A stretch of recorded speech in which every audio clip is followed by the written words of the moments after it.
Il est 8h30 ce jeudi 30 octobre. Au pied du monument emblématique de la Tour de l'Afrique, plusieurs compagnies de transport sont alignées, prêtes à faire embarquer leurs premiers passagers. Et parmi ceux-ci, une passagère qui a fait l'objet d'attention toute particulière. Bienvenue, Madame la ministre des Transports et des Infrastructures. Elle supervise personnellement le départ de ce bus à destination de Baguineda. Échange avec le chauffeur et vérifie l'identité des passagers tout en se rassurant que les meilleures conditions sont réunies pour effectuer le trajet d'une trentaine de kilomètres. Ça va? Je suis trop content. Je suis ravi même d'avoir Mali, toujours Mali. On est là pour vous. Dans l'autre sens, ce bus revient de Baguineda. Le trajet s'est déroulé sans incident et dans le calme. Un peu plus loin, un autre se prépare à rallier Sanankoroba sous la supervision des autorités.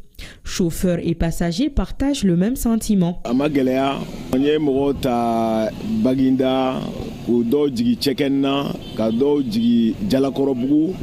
Ani deux voies là. Ata Banangoro. Comment on dit à comment mes réseaux sociaux quand. Mais ñemoko bela jël fo bon ñemoko ya la jé ka foko jamana donga la fiara ku fa tieno segambe mais segana tabela jël na la sona mbaku. Après cette première étape, la ministre s'est rendue sur l'autre rive à la place de l'OMVS à Bamako-Croix pour suivre les rotations dans cette zone à forte concentration. Ces dispositions ont été prises par les autorités de la transition afin de faciliter la mobilité des usagers face aux difficultés d'approvisionnement en hydrocarbures depuis quelques jours, surtout à Bamako et dans les périphéries. L'intrant principal pour les déplacements, les transports, c'est ce que les gens disent le carburant.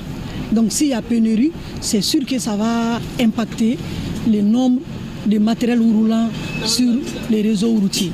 Donc c'est dans ce cadre qu'on a répondu à un cri de cœur de la population et on a monté ensemble ces dispositifs qui consistent à mettre les cars voyageurs au niveau des axes routiers qui desservent les périphéries de Bamako.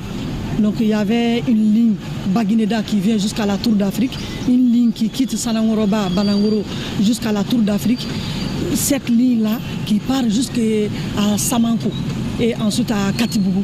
Et ensuite il y a la ligne Bamako-Kati et il y a la ligne Baguineda aussi.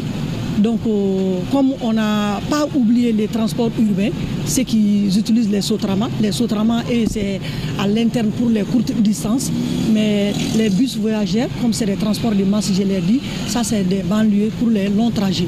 Les tarifs appliqués oscillent entre 200 et 500 francs CFA selon les trajets et les compagnies mobilisées. Aujourd'hui, on a constaté qu'au niveau des carrefours, il y a moins de passagers.